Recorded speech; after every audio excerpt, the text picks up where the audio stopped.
Hoje é domingo, domingo de Páscoa, e se pensarmos nas duas grandes datas do cristianismo, o Natal e a Páscoa, apesar de que o Natal tem toda uma festividade, presentes, uma solenidade, mas você há de concordar comigo que a Páscoa é a data, porque Natal é nascimento de Cristo e nascer todos nós nascemos um dia, mas a Páscoa é a sua ressurreição, é a vitória sobre os mortos, é quando este Cristo se confirma como o Deus encarnado, o único capaz de vencer a morte. Isso é a Páscoa, a passagem da morte para a vida. A Páscoa dos judeus que fez com que eles passassem da condição de escravos para livres e recém-libertos caminharem na direção da promessa de Deus, se faz para nós hoje a nossa Páscoa.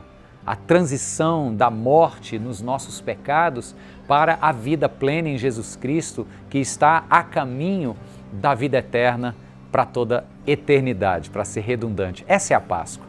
Agora, a Bíblia Sagrada, quando nos conta a respeito da ressurreição de Cristo, ela nos apresenta diferentes situações em que Cristo apareceu ressurreto e como encontrou pessoas enquanto o ressurreto estava e tendo interagido com elas. Eu quero te trazer alguns exemplos. Você vai lembrar dos discípulos na estrada de Emaús, que está contada a história deles aqui no Evangelho de Lucas. Eles vêm andando, eles estão voltando de Jerusalém para um vilarejo próximo chamado Emaús e no caminho Jesus ressurreto vem andando com eles. Ainda era o domingo que nós celebramos a Páscoa. Jesus vem andando, eles não reconhecem. Jesus pergunta por que eles estão tristes. Eles dizem que talvez ele estivesse desinformado, só ele não sabia o que tinha se passado em Jerusalém, como os romanos tinham matado aquele que eles esperavam ser o Messias. E Jesus vai andando e começa a explicar, e eles não percebem que esse viajante desconhecido está falando sobre a verdade de que os profetas já anunciaram que o que aconteceu era para ter acontecido. Ao ponto que, quando eles chegam a Emaús, eles convidam este viajante misterioso para estar em casa, e quando então Jesus parte o pão, eles percebem que se tratava do Senhor Jesus. Jesus então sai de cena e o que eu queria enfatizar é que aqueles dois discípulos que estavam desesperançosos, cabisbaixos, um comenta com o outro assim: "Você viu? Era o Senhor." E o outro diz assim: "Por acaso não lhe ardia também o coração enquanto no caminho aquele homem falava aos nossos ouvidos?" Primeira aparição que eu quero lembrar você do Cristo ressurreto foi diante destes dois homens, cujo coração estava triste, mas que ao longo de um diálogo e culminando no partir do pão, o coração que uma hora estava triste agora está ardendo com a presença de um Deus que vive. A próxima cena é numa praia muito conhecida da Galileia, um lugar onde Pedro pescava de volta com outros ajudantes, alguns dos seus discípulos. A praia hoje chama-se Tábega. E ali Pedro estava talvez entregue à frustração de um sonho que ele achava que seria real, mas agora aquele sonho havia sido cravado em uma cruz pelos romanos. E Pedro então diz: "Vamos voltar para a pescaria. O Messias morreu, o que a gente acreditava não se completou."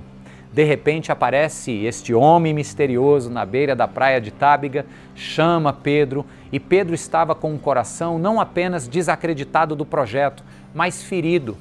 Ferido por ele mesmo, decepcionado com sua atitude falha de ter negado Jesus 3 vezes, ter visto o mestre ir preso pelos líderes religiosos e romanos. Então ali era um coração que não estava apenas cabisbaixo, mas estava magoado, estava quebrado. E este homem misterioso na praia chama, prepara um pão, um peixe, uma fogueira, tudo assadinho, quentinho, e quando Pedro então percebe, é o Senhor. Igual os discípulos no caminho de Emaús, Pedro chega a esta conclusão: é o Senhor que está aqui.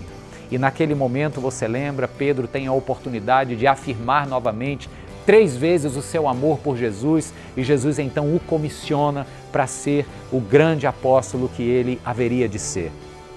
O Cristo ressurreto aqueceu o coração dos discípulos de Emaús, restaurou o coração de Pedro, mas o Cristo ressurreto, uma semana depois da sua ressurreição, ele encontrou-se com os demais discípulos. E um deles era incrédulo, Tomé.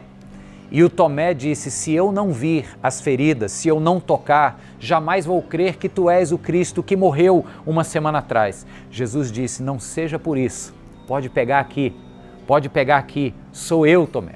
E quando Tomé toca e vê que de fato é o Cristo que ressurgiu dos mortos, ainda com as chagas da sua morte, ele cai de joelhos e diz: Senhor meu e Deus meu.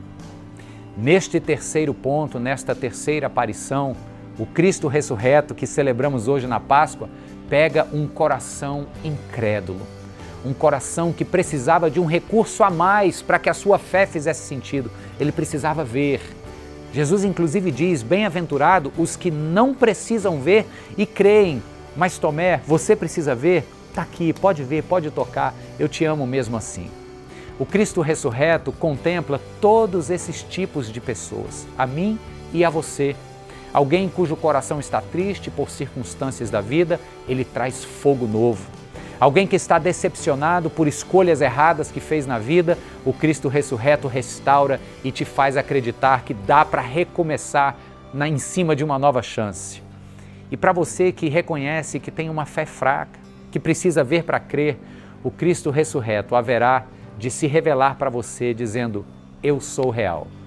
O desafio é hoje, no domingo de Páscoa, cairmos de joelhos e declararmos como Tomé declarou, como os discípulos de Emaús e como Pedro, cada um do seu jeito: meu Senhor e meu Deus.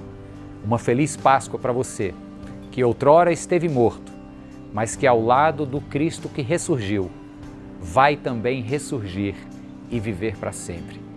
Feliz Páscoa e que Deus te abençoe.